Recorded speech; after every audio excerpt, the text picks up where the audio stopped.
ನರಸಿಂಹೋऽಖಿಲಾಜ್ಞಾನಮತಧ್ವಾಂತದಿವಾಕರಃ ಜಯತ್ಯಮಿತಸಜ್ಞಾನಸುಖಶಕ್ತಿಪಯೋನಿಧಿಃ ಅಶೇಷವಾಗ್ಜಾಡ್ಯಮಲಾಪಹಂತ್ರೀ ನವಂ ನವಂ ಸ್ಪಷ್ಟಸುವಾಕ್ಪ್ರದಾಯಿನಿ ಮಮೇಹ ಜಿಹ್ವಾಗ್ರಸುರಂಗನರ್ತಕಿ ಭವಪ್ರಸನ್ನಾ ವದನೆ ಚ ಮೇ ಶ್ರೀಃ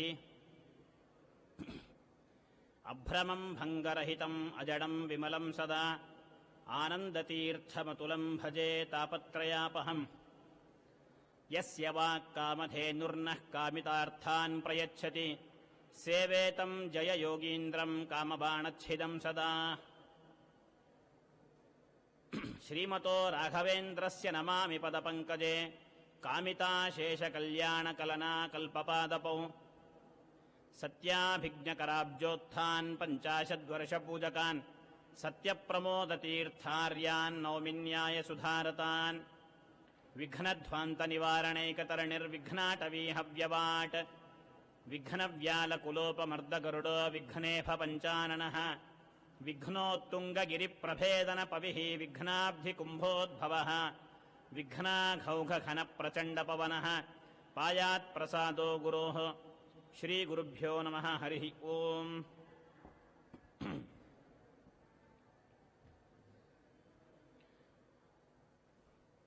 ಪಾರ್ಥಸಾರಥಿಯಾದಂತಹ ಕೃಷ್ಣ ಪರಮಾತ್ಮ ಪಾರ್ಥನ ಅನೇಕ ವಿಧವಾದಂತಹ ಪ್ರಶ್ನೆಗಳಿಗೆ ಸಮಂಜಸವಾದ ಉತ್ತರಗಳನ್ನು ನೀಡ್ತಾ ಕರ್ಮ ಸನ್ಯಾಸ ಹಾಗೂ ಕರ್ಮಯೋಗ ಇವುಗಳಲ್ಲಿ ಯಾವುದು ಶ್ರೇಷ್ಠ ಅಂತ ಕೇಳಿದಾಗ ಕರ್ಮಯೋಗವೇ ಶ್ರೇಷ್ಠ, ಹಾಗಂದ ಮಾತ್ರಕ್ಕೆ ಸನ್ಯಾಸವನ್ನ ಅನುಷ್ಠಾನ ಮಾಡಬಾರದು ಅಂತ ಅರ್ಥ ಅಲ್ಲ. ಎರಡನ್ನೂ ಕೂಡ ಜೊತೆ ಜೊತೆಯಾಗಿ ಮಾಡಬೇಕು. ಜೊತೆಗೆ ಈ ಕರ್ಮ ಸನ್ಯಾಸದಲ್ಲಿ ಫಲಾಕಾಂಕ್ಷೆ ಅದನ್ನು ತೊರೆಯಬೇಕು.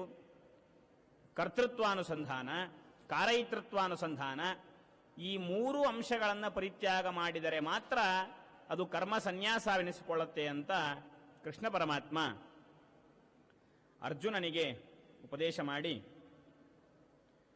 ಧ್ಯಾನದ ಸಂಕ್ಷಿಪ್ತವಾದಂತಹ ಒಂದು ನಿರೂಪಣೆಯನ್ನ ಕೃಷ್ಣ ಮಾಡಿದ್ದ. ಸರಿ, ಹಾಗಾದ್ರೆ ಆ ಧ್ಯಾನದ ಬಗ್ಗೆ ವಿಸ್ತೃತವಾಗಿ ನನಗೆ ಹೇಳು. ಧ್ಯಾನವನ್ನು ಹೇಗೆ ಮಾಡಬೇಕು? ಧ್ಯಾನ ಅಂದರೆ ಏನು?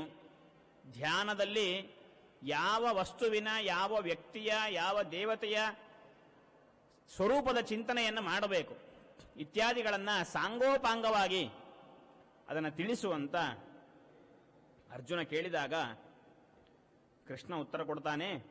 ಶ್ರೀ ಭಗವಾನ್ ವಾಚ ಅನಾಶ್ರಿತ ಕರ್ಮಫಲಂ ಕಾರ್ಯಂ ಕರ್ಮ ಕರೋತಿ ಯಃ ಸ ಸನ್ಯಾಸೀ ಚ ಯೋಗೀ ಚ ನ ನಿರಗ್ನಿರ್ನ ಚಾಕ್ರಿಯಃ. ಯಾರು ಕರ್ಮಫಲವನ್ನ ಆಶ್ರಯಿಸದೇನೆ, ಕೃಷ್ಣ ಮೇಲಿಂದ ಮೇಲೆ ಈ ಮಾತನ್ನು ಹೇಳ್ತಾ ಬರ್ತಾನೆ. ಹಿಂದಿನ ಅಧ್ಯಾಯದಲ್ಲಿ ಪೂರ್ತಿಯಾಗಿ ಇದೇ ಬಂದಿದೆ. ಹಿಂದೊಮ್ಮೆ ಕರ್ಮಣ್ಯೇವಾಧಿಕಾರಸ್ಥೆ ಮಾ ಫಲೇಶು ಕದಾಚನ ಈ ರೀತಿಯಾಗಿಯೂ ಹೇಳಿದ್ದ. ಮೇಲಿಂದ ಮೇಲೆ ಕೃಷ್ಣ ಪರಮಾತ್ಮ ಅದರ ಬಗ್ಗೆ ಅಷ್ಟು ಪ್ರಧಾನವಾದಂತಹ ಅಂಶ ಅಂತ ಅದನ್ನೇ ಹೇಳ್ತಾ ಇರ್ತಾನೆ. ಕರ್ಮದ ಫಲದ ಬಗ್ಗೆ ಆಕಾಂಕ್ಷೆ ಇರಬಾರದು. ಹಾಗೇನೇ ಯಾರು ಕರ್ಮವನ್ನು ಆಚರಣೆ ಮಾಡ್ತಾರೆ ಅವನು ನಿಜವಾದ ಸನ್ಯಾಸಿ ಆಗ್ತಾನೆ,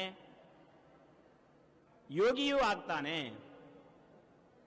ಇದೇನಿದು ಸನ್ಯಾಸಿ ಅಂತಂದ್ರೆ ಯಾರು ಅಗ್ನಿಯ ಸಂಪರ್ಕವನ್ನೇ ಹೊಂದಿರೋದಿಲ್ಲ, ಅಗ್ನಿಯ ಸಂಪರ್ಕವನ್ನು ಪರಿತ್ಯಾಗ ಮಾಡ್ತಾರೆ, ಲೌಕಿಕವಾದಂತಹ ಕಾರ್ಯಗಳನ್ನು ಪರಿತ್ಯಾಗ ಮಾಡ್ತಾರೆ, ಬಂಧಗಳನ್ನು ಪರಿತ್ಯಾಗ ಮಾಡ್ತಾರೆ, ಅವರು ನಿಜವಾದ ಸನ್ಯಾಸಿ ಆಗಬಹುದು.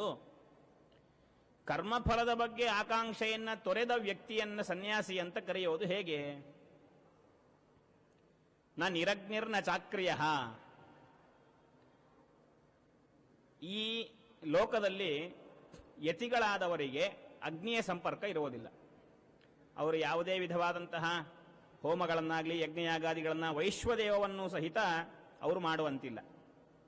ಲೌಕಿಕವಾದಂತಹ ಯಾವ ಕರ್ಮಗಳನ್ನು ಭಗವದ್ ಇತರತ್ರ ಅವರ ಮನಸ್ಸನ್ನು ಇಡುವುದು, ಅಥವಾ ಬೇರೆ ವಿಧವಾದಂತಹ ಲೌಕಿಕವಾದ ಪೂರ್ವಾಶ್ರಮದ ಬಂಧಗಳನ್ನು, ತಂದೆ ತಾಯಿ ಇತ್ಯಾದಿ ಬಂಧಗಳನ್ನು ಇಟ್ಟುಕೊಳ್ಳುವುದು, ಈ ತರಹ ಮಾಡಬಾರದು. ಇವರನ್ನು ನಾವು ಸನ್ಯಾಸಿಗಳು ಅಂತ ನೋಡಿದ್ದೇವೆ. ಆದರೆ ಕೃಷ್ಣ ಹೇಳ್ತಾನೆ, ನ ನಿರಗ್ನಿ ನ ಚಾಕ್ರಿಯ. ನಿರಗ್ನಿಯಾದ ಅಕ್ರಿಯನಾದಂತಹ ವ್ಯಕ್ತಿ ಒಬ್ಬನೇ ಸನ್ಯಾಸಿ ಅಲ್ಲ. ಈ ಕರ್ಮಫಲದ ಬಗ್ಗೆ ಆಕಾಂಕ್ಷೆ ಇಲ್ಲದೇ ಇರುವಂತಹ ವ್ಯಕ್ತಿ ಅವನು ಗೃಹಸ್ಥಾಶ್ರಮಿ ಆಗಿದ್ದರೂ ಸನ್ಯಾಸಿಯಂತೆ. ಈ ಒಂದು ಸಂದೇಶವನ್ನ ಕೃಷ್ಣ ಪರಮಾತ್ಮ ನೀಡುತ್ತಾನೆ. ಸರಿ, ಸನ್ಯಾಸಿ ಅಂತ ಯಾರಿಗೆ ಕರಿಬೇಕು? ಹೆಸರಲ್ಲಿ ಏನೇ ಇದೆ. ಯಾರು ಸನ್ಯಾಸವನ್ನ ಸ್ವೀಕಾರ ಮಾಡ್ತಾರೆ ಅವನು ಸನ್ಯಾಸಿ. ಯಾರು ಕುಂಭವನ್ನ ಮಾಡ್ತಾನೆ ಅವನಿಗೆ ಕುಂಭಕಾರ ಅಂತ ಕರಿತೇವೆ. ಲೋಹದಿಂದ ಪದಾರ್ಥಗಳನ್ನು ಮಾಡುವಂತಹ ವ್ಯಕ್ತಿಗೆ ಲೋಹಕಾರ, ಚರ್ಮದಿಂದ ಚಪ್ಪಲಿ ಇತ್ಯಾದಿಗಳನ್ನು ಮಾಡುವಂತಹ ವ್ಯಕ್ತಿಗೆ ಚರ್ಮಕಾರ, ಚಮ್ಮಾರ, ಈ ರೀತಿಯಾಗಿ ಕರಿತೇವೆ. ಇದೇ ರೀತಿಯಾಗಿ ಸನ್ಯಾಸವನ್ನ ಉಳ್ಳವರು ಯಾರೋ ಅವರು ಸನ್ಯಾಸಿಗಳು. ನೀನೀಗೇನು ಹೇಳ್ತಾ ಇದ್ದೀಯಾ? ಕರ್ಮಯೋಗವನ್ನ ಆಚರಣೆ ಮಾಡುವಂತಹ ವ್ಯಕ್ತಿ ಸನ್ಯಾಸಿ ಆಗ್ತಾನೆ ಅಂತ ಹೇಳ್ತಾ ಇದ್ದೀಯ. ಕರ್ಮಯೋಗವನ್ನು ಆಚರಣೆ ಮಾಡ್ತಾ ಇದ್ರೆ ಅವನು ಕರ್ಮಿಷ್ಠನಾಗ್ತಾನೆ ಹೊರತು, ಅಥವಾ ಕರ್ಮಯೋಗ ಉಳ್ಳವನು ಕರ್ಮಯೋಗಿ ಆಗಬಹುದೇ ಹೊರತು ಸನ್ಯಾಸಿ ಹೇಗಾಗ್ಲಿಕ್ಕೆ ಸಾಧ್ಯ ಅಂತ ಕೃಷ್ಣ ಪರಮಾತ್ಮ ಉತ್ತರ ಕೊಡ್ತಾನೆ. ಯಂ ಸನ್ಯಾಸಮಿತಿ ಪ್ರಾಹು ಯೋಗಂ ತಂ ವಿದ್ಧಿ ಪಾಂಡವ ನ ಹ್ಯಸನ್ಯಸ್ತ ಸಂಕಲ್ಪ ಯೋಗಿ ಭವತಿ ಕಶ್ಚನ. ತಾನು ಮಾಡಿದಂತಹ ಕರ್ಮಗಳ ಆಕಾಂಕ್ಷೆಯನ್ನ ಬಿಟ್ಟಂತಹ ವ್ಯಕ್ತಿ ಅವನೇ ಸನ್ಯಾಸಿ, ಅವನೇ ಯೋಗಿಯೂ ಆಗ್ತಾನೆ. ಹಾಗಾಗಿ ಸನ್ಯಾಸಿಯಾದರೆ ಯೋಗಿ ಆಗ್ಲಿಕ್ಕೆ ಸಾಧ್ಯ ಇಲ್ಲ, ಯೋಗಿ ಆದವನು ಸನ್ಯಾಸಿ ಆಗ್ಲಿಕ್ಕೆ ಸಾಧ್ಯ ಇಲ್ಲ, ಹೀಗೆಲ್ಲ ಇಲ್ಲ. ಸನ್ಯಾಸವನ್ನ ಮಾಡಿದವನು ಸನ್ಯಾಸಿ. ಕರ್ಮದ ಫಲದ ಬಗ್ಗೆ ಆಕಾಂಕ್ಷೆಯನ್ನ ಸನ್ಯಾಸ ತ್ಯಾಗ ಯಾರು ಮಾಡ್ತಾರೋ ಅವನು ಸನ್ಯಾಸಿ, ಅವನೇ ಯೋಗಿ ಆಗ್ತಾನೆ. ಹಾಗಾಗಿ ಎರಡನ್ನೂ ಕೂಡ ಹೊಂದಿಸೋದು ತುಂಬಾ ಕಷ್ಟ ಅಂತೇನಿಲ್ಲ. ಯದಾಹಿ ನೇಂದ್ರಿಯಾರ್ಥೇಶು ನ ಕರ್ಮಶ್ವನುಸಜ್ಜತೆ ಸರ್ವ ಸಂಕಲ್ಪ ಸನ್ಯಾಸಿ ಯೋಗಾರೂಢಸ್ತದೋಚ್ಯತೆ. ಈ ಧ್ಯಾನ ಯೋಗದಲ್ಲಿ ಎರಡು ಮಜಲುಗಳಿದೆ, ಎರಡು ಹಂತಗಳು. ಇನ್ನೂ ಧ್ಯಾನ ಯೋಗವನ್ನ ಇದು ಈ ಅಧ್ಯಾಯ ಪೂರ್ತಿ ಧ್ಯಾನ ಯೋಗದ ಬಗ್ಗೆ ಹೇಳುವಂತಹ ಅಧ್ಯಾಯ. ಧ್ಯಾನ ಯೋಗವನ್ನ ಇನ್ನೂ ಪ್ರಾರಂಭ ಮಾಡುವಂತಹ ವ್ಯಕ್ತಿ, ಆರಂಭದ ಹಂತದಲ್ಲಿ ಇರುವಂತಹ ವ್ಯಕ್ತಿ ಅವನೊಬ್ಬನು. ಈಗಾಗಲೇ ಯೋಗಾರೂಢನಾಗಿ, ಯೋಗಾರೂಢ ಅಂತಂದ್ರೆ ಈ ಧ್ಯಾನದ ಯೋಗವನ್ನ ಆಚರಣೆ ಮಾಡ್ತಾ ಅನುಷ್ಠಾನ ಮಾಡ್ತಾ ಸಿದ್ಧಿಯನ್ನ ಪಡೆದಂತಹ ವ್ಯಕ್ತಿ, ಅವನು ಧ್ಯಾನ ಯೋಗಾರೂಢ. ಇಬ್ಬರಿಗೂ ವ್ಯತ್ಯಾಸ ಏನು ಅಂದ್ರೆ ಕೃಷ್ಣ ಹೇಳದ ಇಬ್ಬರಿಗೂ ವ್ಯತ್ಯಾಸ ಇಷ್ಟೇ. ಈ ಧ್ಯಾನ ಯೋಗವನ್ನ ಈಗಾಗಲೇ ಪ್ರಾರಂಭ ಮಾಡಿರುವಂತಹ ವ್ಯಕ್ತಿ ಅವನು ಪ್ರಯತ್ನಪೂರ್ವಕವಾಗಿ ಮನಸ್ಸನ್ನು ಹಿಡಿದಿಟ್ಟುಕೊಂಡು ತಾನು ಒಂದು ವ್ಯಕ್ತಿಯ ಅಥವಾ ಒಂದು ವಿಷಯದ ಚಿಂತನವನ್ನು ಮಾಡಬೇಕಾಗತ್ತೆ. ಆದರೆ ಯೋಗಾರೂಢನಾದ ವ್ಯಕ್ತಿ ವಿನಾ ಪ್ರಯತ್ನೇನ ಅವನಿಗೆ ಅನಾಯಾಸವಾಗಿ ಮನಸ್ಸು ಏಕತ್ರ ಕೇಂದ್ರೀಕೃತವಾಗ್ಬಿಡುತ್ತೆ. ವಿಷಯ ಪದಾರ್ಥಗಳಿಂದ ಇಂದ್ರಿಯಗಳೆಲ್ಲ ಬಂದು ಏಕತ್ರ ಕೇಂದ್ರೀಕೃತವಾಗಿ ಒಂದೇ ವಿಷಯವನ್ನ, ಒಂದೇ ತತ್ವವನ್ನ ಮನನ ಮಾಡುವಂತಹ ಸಾಮರ್ಥ್ಯವನ್ನ ಆ ವ್ಯಕ್ತಿ ಪಡೆದಿರ್ತಾನೆ. ಇವನದಿನ್ನೂ ಪ್ರಾರಂಭಿಕ ಹಂತ, ಅವನು ಈಗಾಗಲೇ ಆ ಯೋಗವನ್ನ ಪಡೆದವನು. ಹೀಗೆ ಈ ಎರಡಕ್ಕೂ ಇಬ್ಬರಿಗೂ ಕೂಡ ವೈಷಮ್ಯ ಕೃಷ್ಣ ಪರಮಾತ್ಮ ತೋರಿಸಿ, ನಾವು ಈ 2 ದಿನಗಳಿಂದ ತಿಳಿದಂತಹ ವಿಷಯ, ಮೊದಲು ಕರ್ಮಯೋಗವನ್ನು ಮಾಡ್ತಾ ಅದರಿಂದ ಅಂತಃಕರಣ ಶುದ್ಧಿಯನ್ನು ಮಾಡಿಕೊಂಡು ಅದಾದ ಮೇಲೆ ಧ್ಯಾನದ ಪ್ರಾರಂಭ, ಧ್ಯಾನಯೋಗವಾದ ನಂತರ ಸಾಂಖ್ಯಯೋಗ ಅಂದರೆ ಜ್ಞಾನಯೋಗ. ಸಾಂಖ್ಯ ಅಂದರೆ ಜ್ಞಾನಯೋಗ. ಈ ಜ್ಞಾನದಲ್ಲಿ 2 ತರಹ, ಪರೋಕ್ಷ ಜ್ಞಾನ, ಅಪರೋಕ್ಷ ಜ್ಞಾನ. ಪರೋಕ್ಷ ಜ್ಞಾನವನ್ನು ಮಾಡಿಕೊಂಡು ಒಂದು ಹಂತದಲ್ಲಿ ಅಪರೋಕ್ಷ ಜ್ಞಾನವನ್ನು ಪಡೆಯುತ್ತಾನೆ. ಅಪರೋಕ್ಷ ಜ್ಞಾನದಿಂದ ಅವನು ಪ್ರಾರಬ್ಧ ಕರ್ಮಗಳನ್ನೆಲ್ಲ ಅನುಭವಿಸಿ ಪರಮಾತ್ಮನ ಅತ್ಯರ್ಥ ಪ್ರಸಾದದಿಂದ ಮೋಕ್ಷವನ್ನು ಪಡಿತಾನೆ. ಇದು ಈ 3 ಅಧ್ಯಾಯಗಳ ಒಟ್ಟಾರೆ ಸಾರಾಂಶ. ಇಲ್ಲಿ ಧ್ಯಾನ ಯೋಗಕ್ಕೆ ಹಾಗಾದ್ರೆ ಒಂದ್ಸಲ ಹೀಗೆ ನೋಡೋದಾದ್ರೆ ತತ್ವಜ್ಞಾನ ಸಾಂಖ್ಯಯೋಗ, ಅದಕ್ಕೆ ಸಾಧನೀಭೂತವಾದದ್ದು ಧ್ಯಾನಯೋಗ, ಅದಕ್ಕೆ ಸಾಧನೀಭೂತವಾದದ್ದು ಕರ್ಮಯೋಗ. ಈ ಕರ್ಮಯೋಗಕ್ಕೂ ಧ್ಯಾನಯೋಗಕ್ಕೂ ಮಧ್ಯದಲ್ಲಿ ಅಂತಃಕರಣ ಶುದ್ಧಿ ಅದು ಬೇಕು ಅಂತ ಹೇಳ್ದ ಕೃಷ್ಣ. ಅದು ಯಾಕೆ? ಅಂತಃಕರಣ ಶುದ್ಧಿಯನ್ನ ಮಾಡಿಕೊಂಡೇ, ಮನಸ್ಸನ್ನ ಶುದ್ಧವನ್ನಾಗಿ ಮಾಡಿಕೊಂಡೇನೆ ಧ್ಯಾನದಲ್ಲಿ ಅಧಿಕಾರಿ ಆಗ್ತಾನೆ ಅಂತ ಯಾಕೆ ಹೇಳ್ತೀಯ? ಅದಕ್ಕೆ ಕೃಷ್ಣ ಉತ್ತರ ಕೊಟ್ಟ, ಉದ್ಧರೇದ್ ಆತ್ಮನಾತ್ಮಾನಂ ನಾತ್ಮಾನಮವಸಾದಯೇತ್ ಆತ್ಮೈವ ಹ್ಯಾತ್ಮನೋ ಬಂಧು ಆತ್ಮೈವ ರಿಪುರಾತ್ಮನಃ.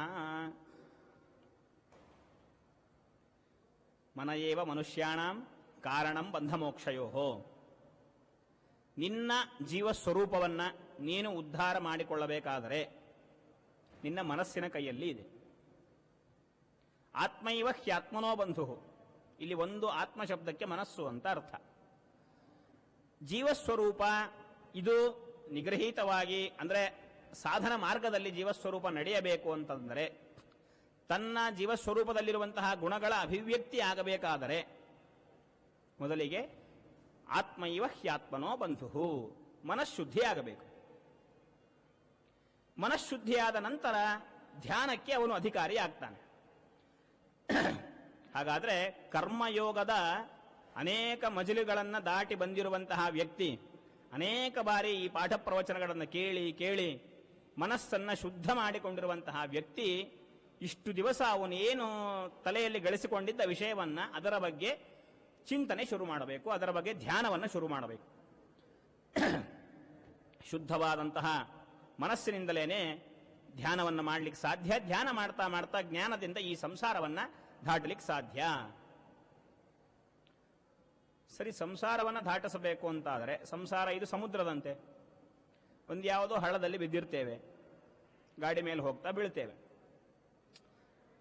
ಅಕ್ಕಪಕ್ಕದಲ್ಲೇ ನಮ್ಮ ಪರಿಚಿತರು ಅಥವಾ ನಮ್ಮ ಬಂಧುಗಳು ಯಾರಾದರೂ ಇದ್ರೆ ನಮ್ಮನ್ನ ಮೇಲೆ ಎತ್ತುತ್ತಾರೆ. ನಮ್ಮ ಶತ್ರು ಯಾರಾದರೂ ಇದ್ರೆ ಅವನ ಮೇಲೆ ಎತ್ತೋದೇ ಇಲ್ಲ. ಹಾಗಾಗಿ ಮೇಲೆ ಎತ್ತಬೇಕು ಅಂತಂದ್ರೆ, ನಮ್ಮನ್ನು ರಕ್ಷಣೆ ಮಾಡಬೇಕು ಅಂತಂದ್ರೆ ನಮಗೆ ಬೇಕಾದವರಾಗಿರ್ಬೇಕು. ನಮ್ಮನ್ನ ಉದಾಸೀನ ಮಾಡಬೇಕು ಅಂತಂದ್ರೆ ಅವರು ನಮ್ಮ ಶತ್ರುಗಳಾಗಿರ್ಬೇಕು. ಇಲ್ಲಿ ಏನು ಹೇಳ್ತಾ ಇದ್ದಾನೆ ಕೃಷ್ಣ? ಬಂಧುನೂ ಮನಸ್ಸೇ, ಶತ್ರುನೂ ಮನಸ್ಸೇ ಅಂತ ಹೇಳ್ತಾ ಇದ್ದಾನೆ. ಲೌಕಿಕ ಪ್ರಪಂಚದಲ್ಲಿ ಆ ತರಹ ಇರಬಹುದು, ಆದರೆ ಇಲ್ಲಿ ಬಂಧು ಶತ್ರು ಎರಡೂ ಕೂಡ ಮನಸ್ಸೇ ಆಗಿದೆ. ನಿನಗೆ ಲೋಕದಲ್ಲಿ ನಿನ್ನ ಪ್ರಯೋಜನಕ್ಕೆ ಅಥವಾ ನಿನ್ನ ಅನುಕೂಲತೆಗಳಿಗೆ ಯಾರು ಯೋಗ್ಯನಾಗಿ ಅನುಕೂಲವಾಗಿ ಇರ್ತಾನೋ ಅವನನ್ನ ಬಂಧು ಅಂತ ಕರಿತೀಯ, ಯಾರು ಪ್ರತಿಕೂಲನಾಗ್ತಾನೋ ಅವನನ್ನ ಶತ್ರು ಅಂತ ಕರಿತೀಯ. ಆದರೆ ನಿನ್ನ ಅಂತರಂಗದಲ್ಲಿ ವಿಚಾರ ಮಾಡುವಾಗ ಇಲ್ಲಿ ಬಂಧು ಯಾರು ಶತ್ರು ಯಾರು ಪ್ರತ್ಯೇಕ ಇಲ್ಲೇ ಇಲ್ಲ. ಮನಸ್ಸೇ ಬಂಧು, ಮನಸ್ಸೇ ಶತ್ರು. ಹಾಗಾಗಿ ಬಂಧುರಾತ್ಮಾತ್ಮನಸ್ತಸ್ಯ ಏನಾತ್ಮೈವ ಆತ್ಮನಾಜಿತಃ ಅನಾತ್ಮನಸ್ತು ಶತ್ರುತ್ವೇ ವರ್ತೇತ್ ಆತ್ಮೈವ ಶತ್ರುವತ್. ಆ ಮನಸ್ಸನ್ನ ನಿಗ್ರಹಗೊಳಿಸಿದರೆ, ಜಿತೇಂದ್ರಿಯನಾದರೆ, ಆವಾಗ ಪರಮಾತ್ಮ ಸಮಾಹಿತ, ಆ ಶುದ್ಧವಾದ ಅಂತಃಕರಣದಲ್ಲಿ ಪರಮಾತ್ಮ ಬಂದು ನೆಲೆಸ್ತಾನೆ. ಪರಮಾತ್ಮ ಬಂದು ನೆಲೆಸಿದ ಮೇಲೆ ಬೇರೆ ಯಾವ ಪದಾರ್ಥಗಳ ಧ್ಯಾನವನ್ನ ಅವೆಲ್ಲವನ್ನು ಬಿಟ್ಟು, ಬೇರೆ ವಿಚಾರಗಳನ್ನೆಲ್ಲ ಬಿಟ್ಟು, ಅನೇಕ ವಿಷಯಗಳು ಬರ್ತಾ ಇರುತ್ತೆ. ಶೀತೋಷ್ಣ ಸುಖ ದುಃಖೇಶು ತಥಾ ಮಾನಾಪಮಾನಯೋ ಜ್ಞಾನ ವಿಜ್ಞಾನ ತೃಪ್ತಾತ್ಮ ಕೂಟಸ್ಥೋ ವಿಜಿತೇಂದ್ರಿಯ ಸುಹೃನ್ ಮಿತ್ರಾರ್ಯುದಾಸೇನ ಮಧ್ಯಸ್ಥ ದ್ವೇಷ್ಯ ಬಂಧುಷು ಸಾಧುಷ್ವಪಿ ಚ ಪಾಪೇಶು ಸಮಬುದ್ಧಿರ್ವಿಶಿಷ್ಯತೆ. ಈ ದ್ವಂದ್ವಗಳಿಂದ ಅವನು ವಿಮುಕ್ತನಾಗಬೇಕು. ಸುಖ ದುಃಖ, ಭಯ ಅಭಯ, ಮಾನ ಅಪಮಾನ, ಈ ದ್ವಂದ್ವಗಳಿಂದ ವಿಮುಕ್ತನಾಗಬೇಕು. ನಿನ್ನ ಬಂಧುಗಳಲ್ಲಿ ಯಾವ ತರಹ ದೃಷ್ಟಿಯನ್ನು ಮಾಡ್ತೀಯೋ ಶತ್ರುಗಳಲ್ಲೂ ಅದೇ ತರಹ ಮಾಡಬೇಕು.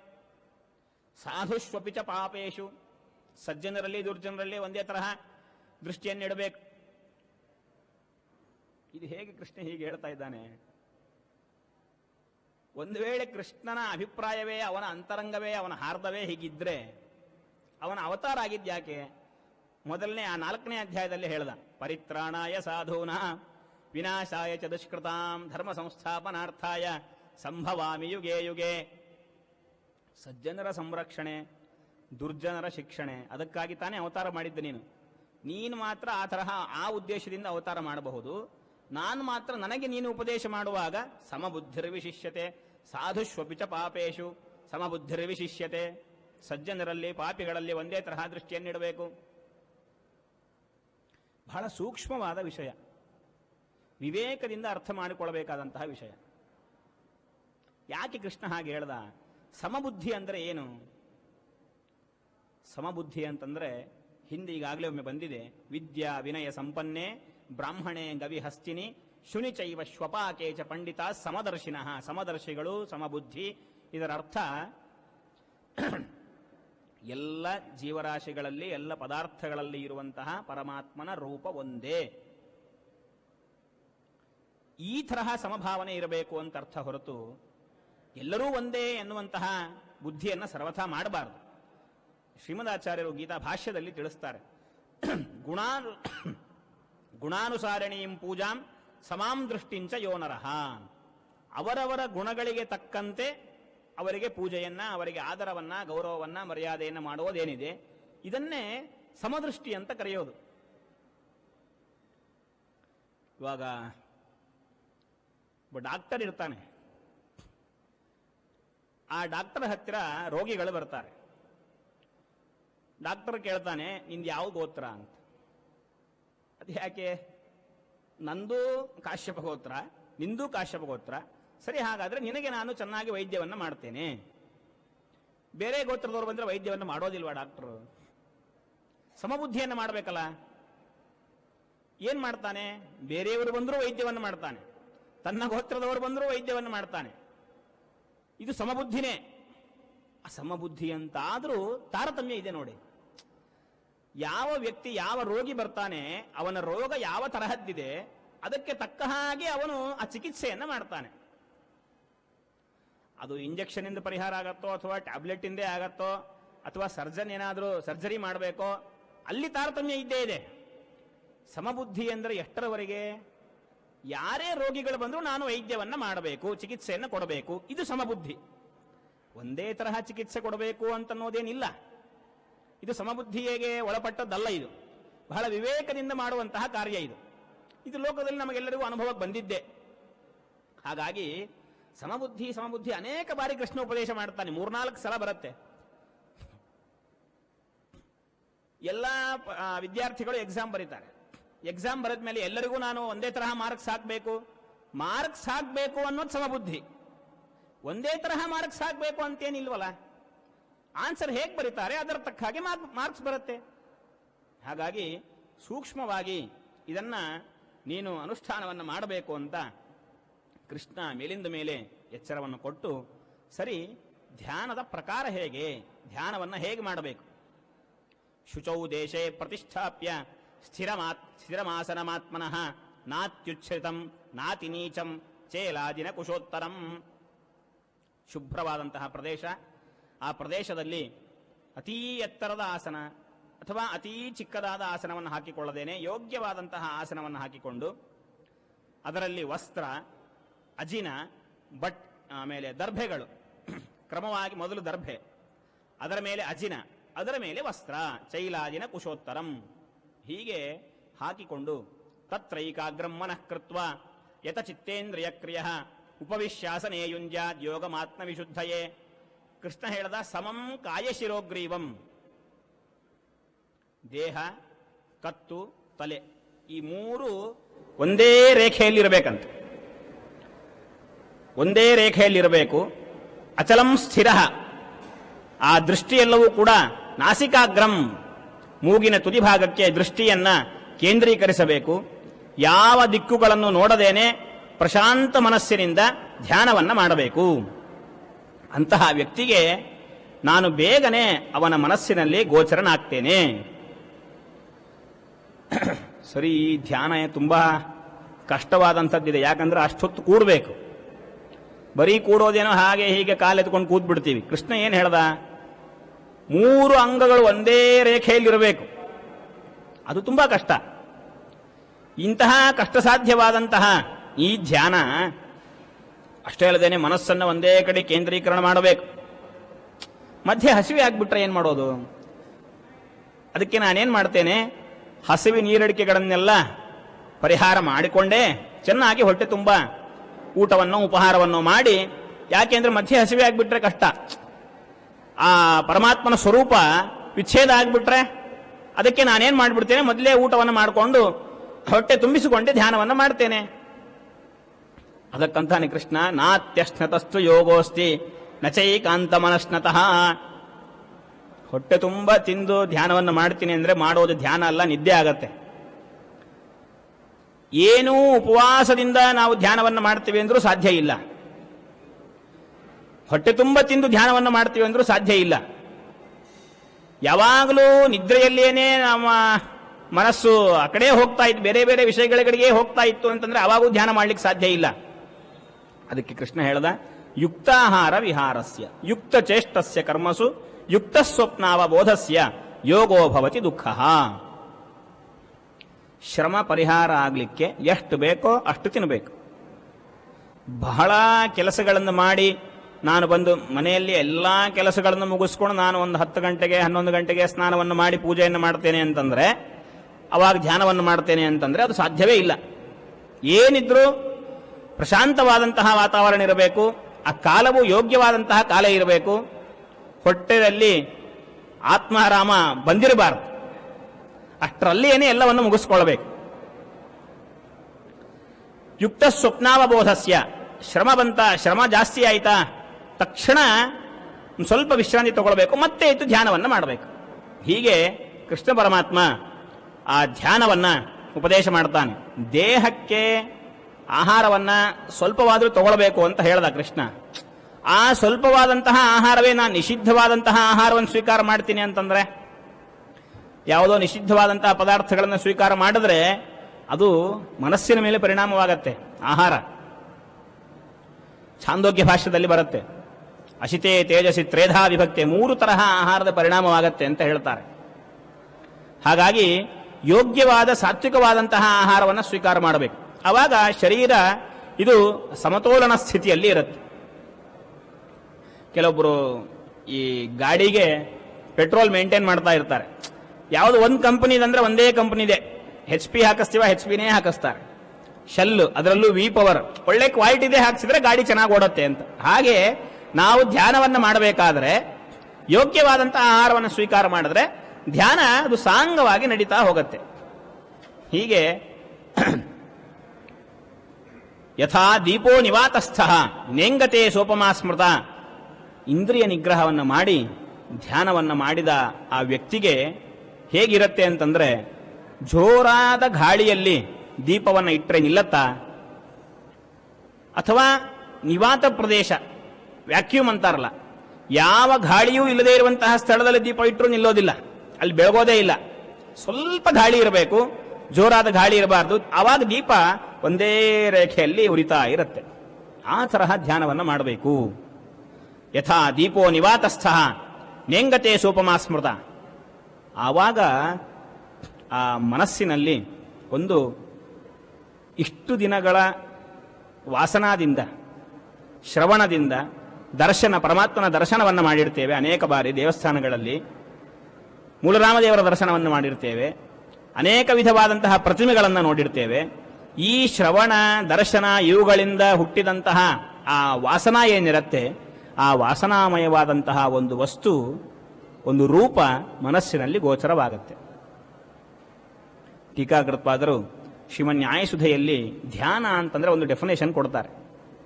ಶ್ರವಣ ದರ್ಶನಾದಿ ಜನಿತ ಮಾನಸ ವಾಸನಾಮಯ ವಸ್ತುನಃ ಮನಸಾ ಅವಲೋಕನಂ ಧ್ಯಾನಂ.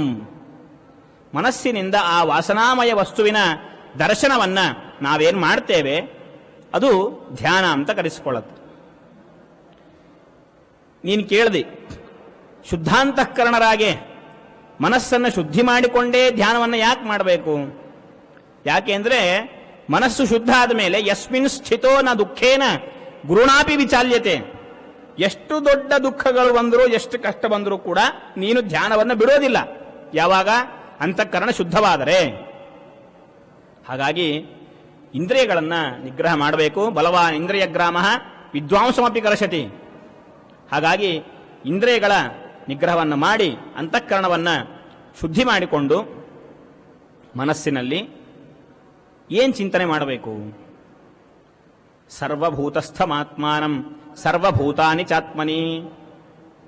ಎಲ್ಲ ಜೀವರಾಶಿಗಳು, ಈ ಚರಾಚರ ಪ್ರಪಂಚವೆಲ್ಲವೂ ಕೂಡ ಪರಮಾತ್ಮನಲ್ಲಿ ಅಡಕವಾಗಿದೆ.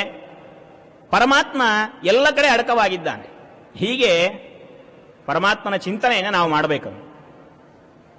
ಎಲ್ಲ ಪದಾರ್ಥಗಳಲ್ಲಿಯೂ ಪರಮಾತ್ಮ ಇದ್ದಾನೆ, ಪರಮಾತ್ಮನಲ್ಲಿಯೂ ಎಲ್ಲ ಪದಾರ್ಥಗಳೂ ಇದೆ. ಈ ಎಲ್ಲ ಬ್ರಹ್ಮಾಂಡಗಳು, ಈಗಿನ ಬ್ರಹ್ಮಾಂಡ, ಹಿಂದಿನ ಎಲ್ಲ ಬ್ರಹ್ಮಾಂಡಗಳು ಪರಮಾತ್ಮನಲ್ಲಿಯೇ ಇದೆ.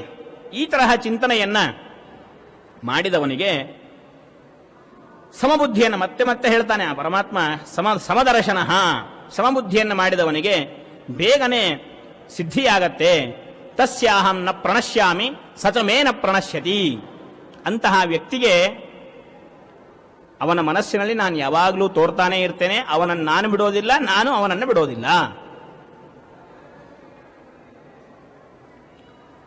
ಸರಿ, ಎಲ್ಲ ಪದಾರ್ಥಗಳಲ್ಲಿ ನಾನಿದ್ದೇನೆ ಅಂತ ಚಿಂತನೆ ಮಾಡಬೇಕು, ನನ್ನಲ್ಲಿ ಎಲ್ಲ ಪದಾರ್ಥಗಳು ಇದೆ ಅಂತ ಚಿಂತನೆ ಮಾಡಬೇಕು. ಆಮೇಲೆ ಸಮಬುದ್ಧಿಯನ್ನು ಮಾಡಬೇಕು. ಸಮಬುದ್ಧಿಯನ್ನು ಮಾಡಬೇಕು ಅಂದ್ರೆ ಏನರ್ಥ? ಅನೇಕ ಬಾರಿ ತಿಳಿದಿದ್ದೇವೆ. ಅರ್ಜುನ ಒಂದು ಪ್ರಶ್ನೆ ಮಾಡ್ತಾನೆ, ಸಮಬುದ್ಧಿಯನ್ನು ಮಾಡೋದು ಅಂತಂದ್ರೆ, ಇವಾಗ ನನ್ನ ಕೈಯಲ್ಲಿ 2 ತರಹದ ಹಣ್ಣುಗಳಿದೆ. ಮಾವಿನ ಹಣ್ಣಿದೆ. ಈ 2 ಹಣ್ಣುಗಳನ್ನು ನೋಡಿ ಇವೆರಡೂ ಸಮಾನವಾದ ರೂಪವುಳ್ಳದ್ದಾಗಿದೆ ಅಂತ ಹೇಳ್ತೇವೆ. ಸೊ ಈ ಸಮಾನ ಅನ್ನುವಂತಹ ಶಬ್ದ ಎಲ್ಲಿ ಬಳಸ್ತೇವೆ? ಬೇರೆ ಬೇರೆ ಪದಾರ್ಥಗಳಿರಬೇಕು. ಇವೆರಡು ಸಮಾನವಾಗಿದೆ, ಸಮಾನವಾದಂತಹ ರೂಪವನ್ನು ಹೊಂದಿದೆ.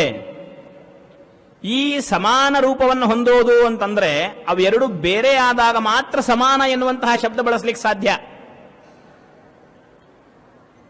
ಒಂದೇ ಪದಾರ್ಥ ಇತ್ತು ಅಂತಂದ್ರೆ ಅಲ್ಲಿ ಸಮಾನ ಅಂತ ಅನ್ಲಿಕ್ಕೆ ಆಗೋದಿಲ್ಲ.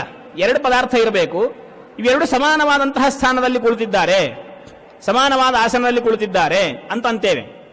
ಹಾಗಾದರೆ ಎಲ್ಲಿ ಸಾಮ್ಯದ ಚಿಂತನೆ ಇರುತ್ತೋ ಅಲ್ಲಿ ಭೇದ ಇರುತ್ತೆ. ಹಾಗಾದ್ರೆ ಪರಮಾತ್ಮನಲ್ಲಿ ಸಾಮ್ಯ ಚಿಂತನೆ ಮಾಡು ಅಂತ ಹೇಳ್ತಾ ಇದ್ದೀಯ ನೀನು, ಆದ್ರೆ ಪರಮಾತ್ಮನಲ್ಲಿ ಭೇದ ಇದೆಯಾ ಅಂದ್ರೆ ಸರ್ವಥಾ ಇಲ್ಲ. ನೇಹ ನಾನಾಸ್ತಿ ಕಿಂಚನ. ಎಲ್ಲ ಪದಾರ್ಥಗಳಲ್ಲಿ, ಎಲ್ಲ ಜೀವರಾಶಿಗಳಲ್ಲಿರುವಂತಹ ರೂಪ ಒಂದೇ ರೂಪ. ಬೇರೆ ಬೇರೆ ಪದಾರ್ಥಗಳಲ್ಲಿ, ಬೇರೆ ಬೇರೆ ಜೀವರಾಶಿಗಳಲ್ಲಿ ನೆಲೆಸಿದೆ ಅಷ್ಟೇ ಬಿಟ್ರೆ ಬೇರೆ ಬೇರೆ ಆ ರೂಪ ಆಗೋದಿಲ್ಲ. ಭಜತ್ಯೇಕತ್ವಮಾಸ್ಥಿತ. ಹೀಗೆ ಐಕ್ಯ ಚಿಂತನವನ್ನು ಮಾಡಬೇಕು. ಜೊತೆಗೆ ನೀನು ಭಗವದ್ಭಕ್ತನಾಗಿದ್ದೀಯ, ನಿನ್ನ ತರಹ ಮತ್ತೊಬ್ಬನು ಭಗವದ್ಭಕ್ತನಿರ್ತಾನೆ. ನೀನು ಯಾವ ರೀತಿಯಾಗಿ ಯಾವಾಗಲೂ ನನಗೆ ಭಗವತ್ ಕಥಾಲಾಪ ಆಗ್ತಾ ಇರಬೇಕು, ಇದರಿಂದ ನನಗೆ ಸುಖವನ್ನ ನಾನು ಅನುಭವಿಸಬೇಕು ಅಂತ ಹೇಗೆ ಅನ್ಕೊಳ್ತೀಯೋ, ನಿನ್ನ ತರಹ ಇರುವಂತಹ ಮತ್ತೊಬ್ಬ ಭಗವದ್ಭಕ್ತನಿಗೂ ಅದೇ ತರಹ ನೀನು ವಿಚಾರ ಮಾಡಬೇಕು. ಆತ್ಮೌಪಮ್ಯೇನ ಸರ್ವತ್ರ ಸಮಂ ಪಶ್ಯತಿ ಅರ್ಜುನ ಸುಖಂ ವಾ ಯದಿ ವಾ ದುಃಖಂ. ನಿನಗೆ ಯಾವುದು ದುಃಖ ಅಂತ ಅನಿಸ್ತಾ ಇದೆ, ನಿನಗೆ ಯಾವುದು ದುಃಖ ಸಾಧನ ಅಂತ ಅನಿಸ್ತಾ ಇದೆ, ಆ ವ್ಯಕ್ತಿಗೂ ಅದು ದುಃಖ ಸಾಧನವೇ ಆಗಿರತ್ತಲ್ವಾ. ನಿನಗೆ ಒಂದು ಮುಳ್ಳು ಚುಚ್ಚಿದರೆ ಅದು ನಿನಗೆ ಮಾತ್ರ ದುಃಖವ, ಮತ್ತೊಬ್ಬನಿಗೆ ಚುಚ್ಚಿದ್ರೆ ಅದು ದುಃಖವೇ. ಹಾಗಾಗಿ ನಿನಗೆ ಯಾವುದು ಸುಖ ಸಾಧನವಾಗ್ತಿದೆಯೋ ಅದು ಮತ್ತೊಬ್ಬರಿಗೂ ಸುಖ ಸಾಧನವಾಗ್ತಾ ಇದೆ, ನಿನಗೆ ಯಾವುದು ದುಃಖ ಸಾಧನವೋ ಅದು ಮತ್ತೊಬ್ಬರಿಗೂ ದುಃಖ ಸಾಧನವಾಗ್ತಾ ಇದೆ ಎನ್ನುವಂತಹ ಭಾವನೆಯನ್ನು ಮಾಡಬೇಕು. ಆತ್ಮ ಉಪಮ್ಯೇನ ಸರ್ವತ್ರ ಸಮಂ ಪಶ್ಯತಿ ಅರ್ಜುನ. ಹೀಗೆ ಧ್ಯಾನದ ಅನೇಕ ಪ್ರಕಾರಗಳನ್ನು ಕೃಷ್ಣ ಪರಮಾತ್ಮ ತಿಳಿಸಿದರೆ ಅರ್ಜುನ ಕೇಳ್ದ, ಕರ್ಮಯೋಗ, ಅದರಿಂದ ಅಂತಃಕರಣ ಶುದ್ಧಿ, ಅದರಿಂದ ಧ್ಯಾನ ಯೋಗ, ಸಾಂಖ್ಯಯೋಗ, ಅಪರೋಕ್ಷ ಜ್ಞಾನ. ಸರಿ, ಈ ಅಂತಃಕರಣ ಶುದ್ಧಿ ಅಂತಂತೀಯಲ್ಲ, ಅಲ್ಲೇ ಬಂದಿದೆ ಮೊದಲು ಅಂತ. ಈ ಮನಸ್ಸನ್ನು ಹಿಡಿಯೋದೇ ಕಷ್ಟ. ಚಂಚಲಂ ಹಿಮನಃ ಕೃಷ್ಣ ಪ್ರಮಾಥಿ ಬಲವದೃಢಂ ತಸ್ಯಾಹಂ ನಿಗ್ರಹಂ ಮನ್ಯೆ ವಾಯೋರಿವ ಸುದುಷ್ಕರಂ. ಈ ಚಂಚಲವಾದಂತಹ ಮನಸ್ಸನ್ನ, ಸರಿ ಚಂಚಲವಾದದ್ದು ಎಲ್ಲಿರತ್ತೋ ಅದು ಅನರ್ಥವನ್ನು ತಂದುಕೊಡುತ್ತೆ, ಹಾಗೇನಿಲ್ಲಲ್ಲ ಅಂತ. ಈ ರೆಪ್ಪೆ ಚಂಚಲವಾದದ್ದೇ, ಅದೇನು ಅನರ್ಥವನ್ನು ತಂದುಕೊಡೋದಿಲ್ಲ. ಅದಕ್ಕೆ ಅಂದ ಕೃಷ್ಣ, ಚಂಚಲ ಇಷ್ಟೇ ಅಲ್ಲ, ಈ ಮನಸ್ಸು ಹೇಗಿದೆ ಅಂತಂದ್ರೆ ಪ್ರಮಾಥಿ, ಅಂದ್ರೆ ಮಥನವನ್ನ ಮಾಡಿಬಿಡುತ್ತೆ. ಎಲ್ಲ ಇಂದ್ರಿಯಗಳಲ್ಲಿ ಕ್ಷೋಭವನ್ನು ತಂದುಕೊಟ್ಟು ಇಂದ್ರಿಯಗಳನ್ನು ಹಾಳು ಮಾಡುತ್ತೆ ಈ ಮನಸ್ಸು. ಹಾಗಾಗಿ ಅಂತಹ ಗಾಳಿಯನ್ನು ಹಿಡಿದಂತೆಯೇ ಆಕಾಶದಲ್ಲಿ ಓಡಾಡುತ್ತಿರುವಂತಹ ಗಾಳಿಯನ್ನು ಹಿಡಿಲಿಕ್ಕೆ ಸಾಧ್ಯವಾ? ಈ ಮನಸ್ಸನ್ನು ಹಿಡಿಯೋದು ಕೂಡ ಅಷ್ಟೇ ಕಷ್ಟ. ಹಾಗಾಗಿ ಪುರಾಣಗಳಲ್ಲಿ ಬರುತ್ತೆ, ಕಷ್ಟಪಟ್ಟು ಇಡೀ ಸಮುದ್ರ ಪಾನವನ್ನು ಮಾಡಿಬಿಡಬಹುದು, ಆ ಮೇರು ಪರ್ವತವನ್ನು ಒಂದೇ ಕೈಯಿಂದ ಎತ್ತಬಹುದು, ಬೇಕಾದರೆ ಅಗ್ನಿಯನ್ನ ತಿನ್ನಬಹುದು, ಆದರೆ ಈ ಮನಸ್ಸನ್ನು ನಿಗ್ರಹ ಮಾಡುವುದು ಕಷ್ಟ. ಅಪ್ಯಬ್ಧಿಪಾನಾನ್ ಮಹತಃ ಸುಮೇರೂನ್ ಮೂಲನಾದಪಿ ಅಪಿವನ್ಯಶನಾತ್ ಸಾಧೋ ವಿಷಮಶ್ಚಿತ್ತ ನಿಗ್ರಹ. ಈ ಚಿತ್ತ ನಿಗ್ರಹ ಅಂತ ಅನ್ನೋದೇನಿದೆ, ಇದು ತುಂಬಾ ಕಷ್ಟವಾದಂತಹ ಕೆಲಸ. ಇದನ್ನು ಹೇಗೆ ಮಾಡಬೇಕು ಅಂತ ಕೇಳಿದಾಗ ಕೃಷ್ಣ ಉತ್ತರ ಕೊಡ್ತಾನೆ, ಇದು ಸಾಧ್ಯ, ಆದರೆ ಕಷ್ಟ ಸಾಧ್ಯ. ತುಂಬಾ ಕಷ್ಟಪಟ್ಟರೆ ಅದನ್ನು ಸಾಧಿಸಬಹುದು. ಅಭ್ಯಾಸೇನತು ಕೌಂತೆಯ ವೈರಾಗ್ಯೇನ ಚ ಗೃಹ್ಯತೆ. ಅಭ್ಯಾಸದಿಂದ ಮೇಲಿಂದ ಮೇಲೆ ಅಭ್ಯಾಸ ಮಾಡಿ ವೈರಾಗ್ಯವನ್ನು ಮಾಡಿ ಅದನ್ನ ನಿಗ್ರಹವನ್ನು ಮಾಡಬಹುದು. ಆ ಮನಸ್ಸನ್ನ ನಿಗ್ರಹ ಮಾಡಿ ಹಿಂದಿನ ಸಂಸ್ಕಾರದಿಂದ, ಪರಮಾತ್ಮನ ಅನುಗ್ರಹದಿಂದ, ಸಜ್ಜನರ ಸಮಾಗಮದಿಂದ ಕರ್ಮಯೋಗವನ್ನು ಆಚರಣೆ ಮಾಡಿ ಅಂತಃಕರಣ ಶುದ್ಧಿ ಮಾಡಿಕೊಂಡು ಶ್ರವಣ ಮನನಗಳಲ್ಲಿ ನಾವು ಆಸಕ್ತರಾಗಬೇಕು ಎನ್ನುವಂತಹ ಆಸೆ ಹುಟ್ಟುತ್ತೆ. ಶ್ರವಣಾದಿಗಳನ್ನು ಮಾಡ್ತೇವೆ, ಆಮೇಲೆ ಯೋಗಾಭ್ಯಾಸವನ್ನು ಪ್ರಾರಂಭ ಮಾಡ್ತೇವೆ. ಅನೇಕ ಕಾಲದ, ಬಹುಕಾಲದ ನಂತರ ಯೋಗಾರಂಭ ಸಿದ್ಧಿಯಾಗತ್ತೆ. ಅರ್ಜುನ ಕೇಳ್ದ, ಅಷ್ಟರಲ್ಲಿಯೇನೆ ನಾನು ಮೃತನಾದರೆ ಏನು ಗತಿ? ನನಗೆ ತತ್ವಜ್ಞಾನ ಸಿಗೋದು, ನನಗೆ ಮೋಕ್ಷ ಸಿಗೋದು, ಇದು ಅನೇಕ ವರ್ಷಗಳೋ ಅನೇಕ ಜನ್ಮಗಳೋ ಹೇಳಲಿಕ್ಕಾಗೋದಿಲ್ಲ. ಹಾಗಾದರೆ ನಾನು ಇಷ್ಟು ದಿನ ಮಾಡಿರುವಂತಹ ಈ ಯೋಗಾಭ್ಯಾಸಕ್ಕೆ ಫಲ ಇದೆಯೋ ಇಲ್ಲವೋ?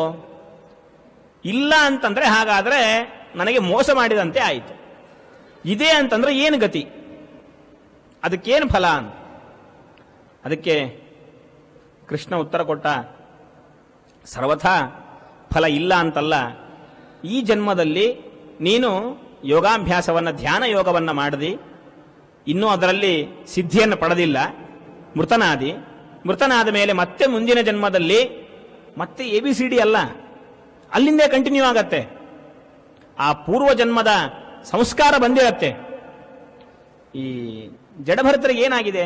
ಭರತ ಚಕ್ರವರ್ತಿ ಜಿಂಕೆಯನ್ನು ನೋಡ್ದ, ಜಿಂಕೆಯಾಗೇ ಹುಟ್ಟಿದ, ಆ ಪಶ್ಚಾತ್ತಾಪ ಪಟ್ಟ ಆ ಜನ್ಮದಲ್ಲಿ, ಮತ್ತೆ ಮುಂದಿನ ಜನ್ಮದಲ್ಲಿ ಜಡಭರತನಾಗಿ ಅವತಾರ ಮಾಡಿ ಒಳ್ಳೆ ಕುಲದಲ್ಲೇ, ಯೋಗ್ಯವಾದಂತಹ ಕುಲದಲ್ಲಿ ಹುಟ್ಟಿದ.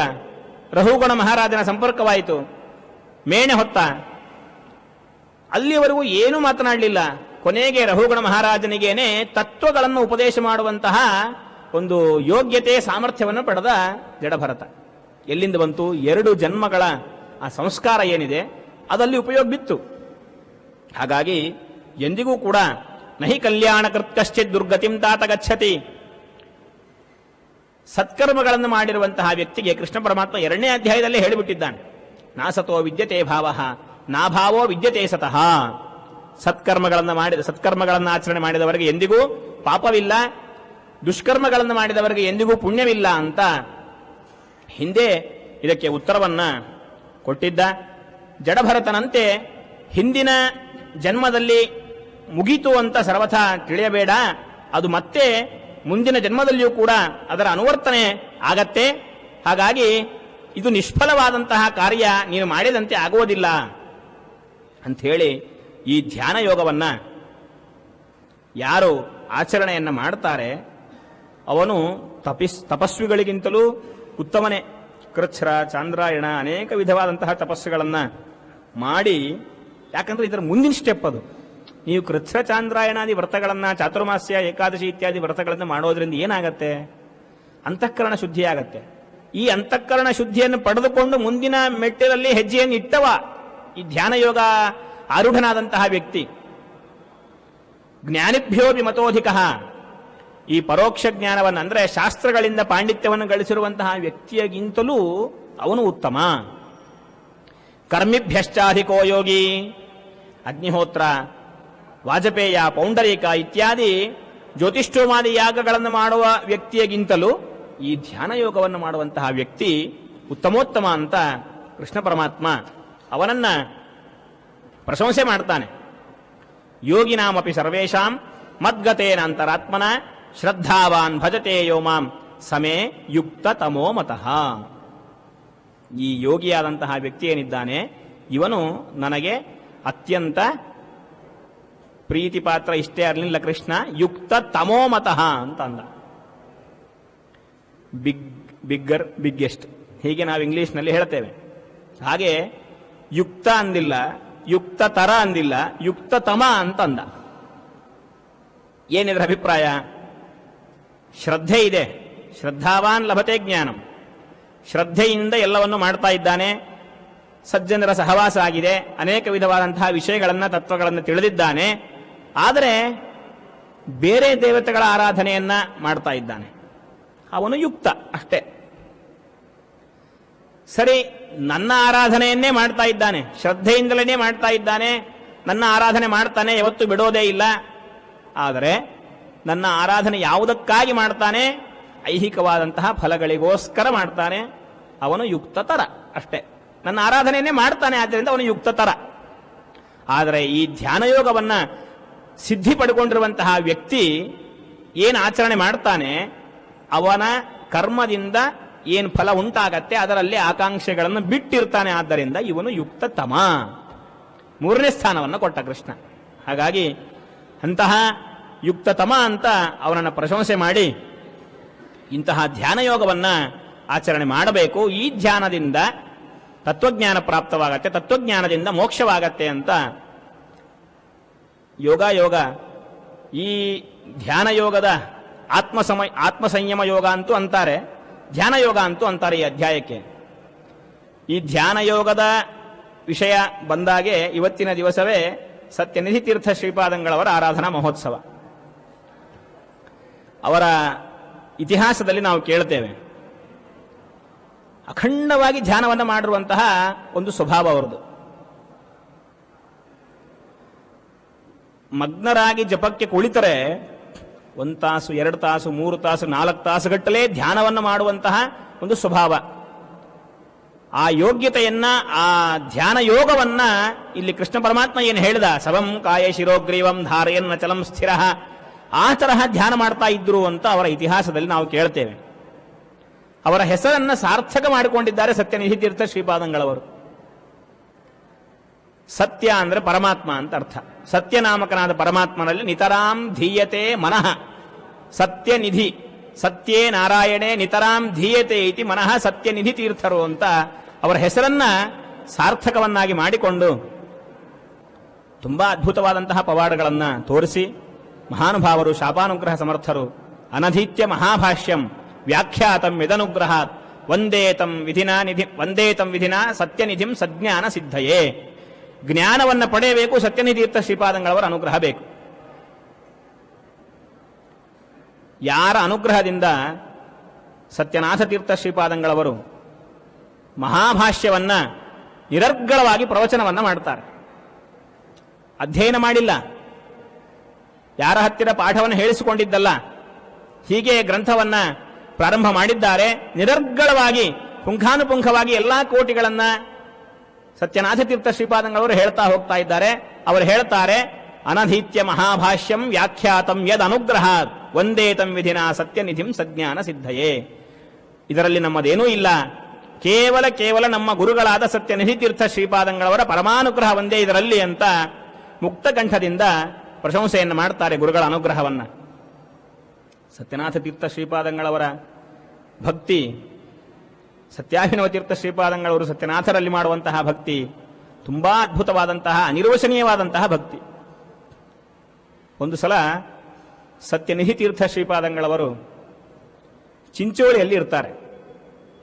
ಚಿಂಚೋಳಿ ಅಂತ ಒಂದು ಗ್ರಾಮ, ಅದರಲ್ಲಿ ಸತ್ಯನಿಧಿ ತೀರ್ಥರು ಇದ್ದಾಗ ನಮ್ಮ ಗುರುಗಳು ಇಲ್ಲೇ ಹತ್ತಿರದಲ್ಲೇ ಇದ್ದಾರೆ, ಸತ್ಯನಾಥ ತೀರ್ಥರು ಹತ್ತಿರದಲ್ಲೇ ಸಂಚಾರ ಮಾಡ್ತಾ ಇರ್ತಾರೆ. ಅವರಿಗೆ ಗೊತ್ತಾಗತ್ತೆ ಚಿಂಚೋಳಿ ಗ್ರಾಮದಲ್ಲಿ ಗುರುಗಳಿದ್ದಾರೆ ಅಂತ. ಸರಿ, ಹಾಗಾದರೆ ದರ್ಶನವನ್ನ ಮಾಡಬೇಕು, ಅವರ ಹತ್ತಿರ ಹೋಗಬೇಕು ಅಂತ ಅನಿಸ್ತು. ಏನ್ ದರ್ಶನವನ್ನ ಮಾಡಬೇಕು ಅಂದ್ರೆ ಆ ಸತ್ಯನಾಥ ತೀರ್ಥರ ಅವರ ಚಿಂತನೆ ಹೇಗಿರುತ್ತೆ, ಗುರುಗಳು ಅಂತಂದ್ರೆ ಮುಗೀತವರಿಗೆ. ತಾವು ಎಲ್ಲಿದ್ದಾರೋ, ಯಾವ ಊರಲ್ಲಿದ್ದಾರೋ ಅಲ್ಲಿಂದಲೇನೆ ದಂಡ ನಮಸ್ಕಾರವನ್ನು ಹಾಕ್ತಾ ಚಿಂಚೋಳಿವರೆಗೆ ಹೋಗಿದ್ದಾರೆ. ಗ್ರಂಥದಲ್ಲಿ ಅದರ ಉಲ್ಲೇಖವನ್ನು ಮಾಡ್ತಾರೆ. ಚಿಂಚೋಳಿ ಪುರ ನಿಕಟಂ ಗತೋಂಚನೀಯಂ ಸನ್ನಂತುಂ ಗುರುಮುಪಚಕ್ರಮೇ ಸದೂರಾತ್ ಏಕೈಕಂ ನಮನಮಥೋ ವಿಧಾಯ ಭಕ್ತ್ಯ ಸೋಂಗುಲ್ಯ ವಿತನುತ ತತ್ರ ತತ್ರ ರೇಖಾಂ. ಬರೀ ದಂಡ ನಮಸ್ಕಾರ ಅಂದ್ರೆ ಹೇಗೆ? ಒಂದು ಜಾಗದಲ್ಲಿ ನಿಲ್ಲಬೇಕು, ಅಲ್ಲಿಂದ ನಮಸ್ಕಾರವನ್ನು ಮಾಡಬೇಕು. ನಮಸ್ಕಾರವನ್ನು ಮಾಡಿದ ಮೇಲೆ ತಮ್ಮ ತಲೆ ಎಲ್ಲಿವರೆಗೂ ಬಂದಿರುತ್ತೋ ಅಲ್ಲಿ ಒಂದು ರೇಖೆಯನ್ನು ಎಳೆಯಬೇಕಂತೆ.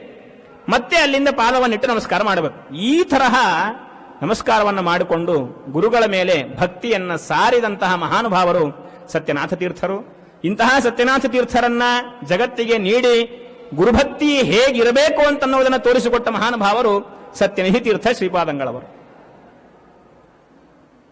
ಕವಿಗಳು ವರ್ಣನೆ ಮಾಡುವಾಗ ಹೇಳ್ತಾರೆ, ಸತ್ಯನಿಧಿ ತೀರ್ಥರಲ್ಲಿ ವಿರುದ್ಧವಾದಂತಹ 2 ಧರ್ಮಗಳಿದೆ ಅಂತಂತಾರೆ. ಏನದು? ಸತ್ಯನಿಧಿ ತೀರ್ಥರು ಅಪಾರಿಜಾತರು, ಪಾರಿಜಾತರು ಅಂತ. ಒಂದು ಹೇಳ್ರಿ, ಯಾವುದಾದ್ರೂ ಪಾರಿಜಾತವೋ ಅಪಾರಿಜಾತವೋ? ಎರಡೂ ಇದೆ ಅಂತಂತಾರೆ. ಪಾರಿಜಾತ ಯಾಕೆ? ಅವರು ಬೇಡಿದೆಲ್ಲ ಇಷ್ಟಾರ್ಥಗಳನ್ನು ಕೊಡ್ತಾರೆ, ಆದ್ದರಿಂದ ಪಾರಿಜಾತರು. ಸರಿ, ಅಪಾರಿಜಾತರು ಯಾಕೆ ಹಾಗಾದ್ರೆ? ಅಪಾರಿಜಾತರು ಅಂತಂದ್ರೆ ಅಪ ಅರಿ ಜಾತ ಅಂತ.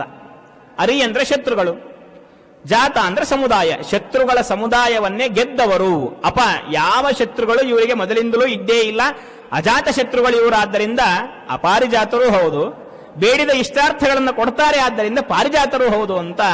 ಅಪಾರಿಜಾತೋ ಯಖ್ಯಾತಃ ದ್ವೇಷದೋಷ ವಿವರ್ಜನಾತ್ ಇಷ್ಟದಾನಾತ್ ಪಾರಿಜಾತಂ ಒಂದೇ ಸತ್ಯನಿಧಿಂ ಮುದೇ ಅಂತ ಸತ್ಯನಿಧಿ ತೀರ್ಥ ಶ್ರೀಪಾದಂಗಳವರ ಬಗ್ಗೆ ಕೊಂಡಾಡ್ತಾರೆ. ಸ್ವಯಂ ಪ್ರಭಾತೋ ನಿಗಮಾರ್ಥ ಸಾರ್ಥ ಯಸ್ಯಾತಿ ವೇಲಂ ಪ್ರತಿಭಾಂಭುರಾಶೇಹೇ.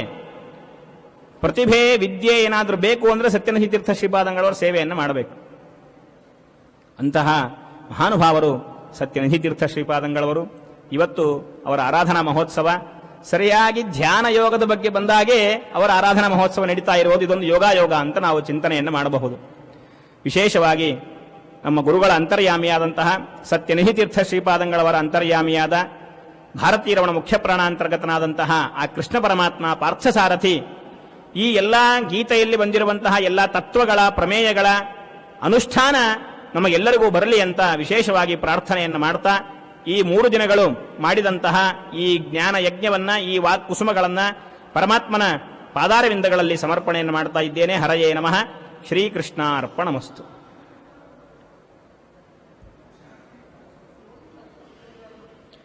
ಈ 3 ದಿನಗಳ ಜ್ಞಾನಯಜ್ಞಕ್ಕೆ ಅವಕಾಶವನ್ನು ಮಾಡಿಕೊಟ್ಟಿರುವಂತಹ ಪೂಜ್ಯ ಕಟ್ಟಿಯಾಚಾರ್ಯರಿಗೆ ವಿಶೇಷವಾದಂತಹ ನಮಸ್ಕಾರಗಳನ್ನು ಸಲ್ಲಿಸ್ತಾ ಇದ್ದೇನೆ.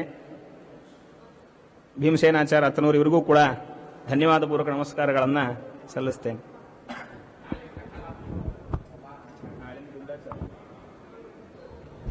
ಈ ಒಂದು 3 ದಿನಗಳ ಕಾಲ ಭಗವದ್ಗೀತೆಯ 4, 5, 6 3 ಅಧ್ಯಾಯಗಳ ಪ್ರವಚನವನ್ನು ಬಹಳ ಸುಂದರವಾಗಿ ವಿದ್ವಾಂಸರಾದ ವಿದ್ಯಾಪತಿ ಪ್ರಭಂಜನಾಚಾರ್ಯರು ನಡೆಸಿಕೊಟ್ಟಿದ್ದಾರೆ.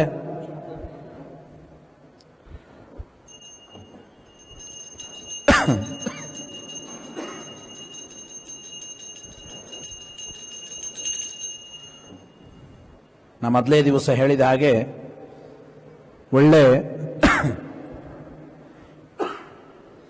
ತರುಣ ವಿದ್ವಾಂಸರು ಪ್ರಭಂಜನಾಚಾರ್ಯರು ಮಹಾಸ್ವಾಮಿಗಳವರ ಬಳಿ ಅಧ್ಯಯನ ಮಾಡಿ ಅವರ ನ್ಯಾಯಸುಧಾ ಮಂಗಲದಲ್ಲಿ ವಿಶೇಷವಾಗಿ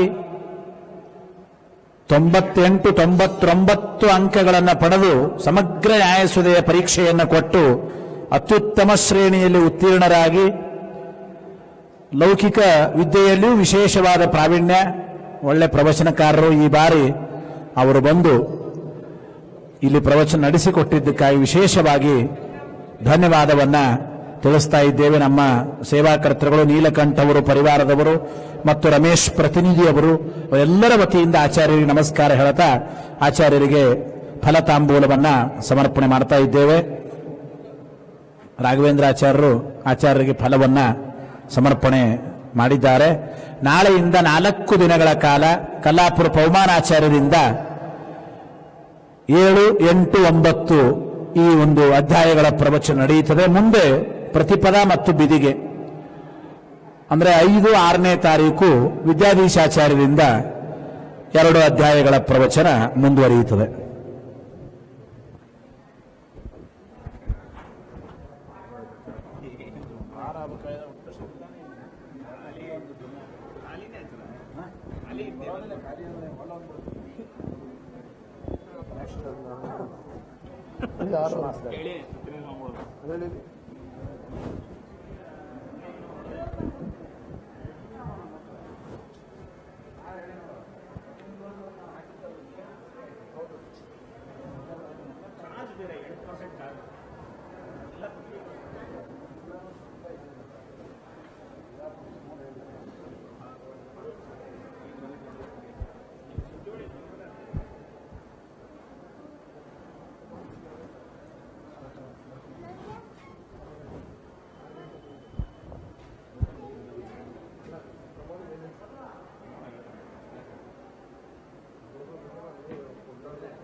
श्रीगुरुभ्यो नमः। हरिः ओं। ऋषिर्नाम्नां सहस्रस्य वेदव्यासो महामुनिः चन्दोऽनुष्टुप्तथा देवो भगवान् देवकीसुतः।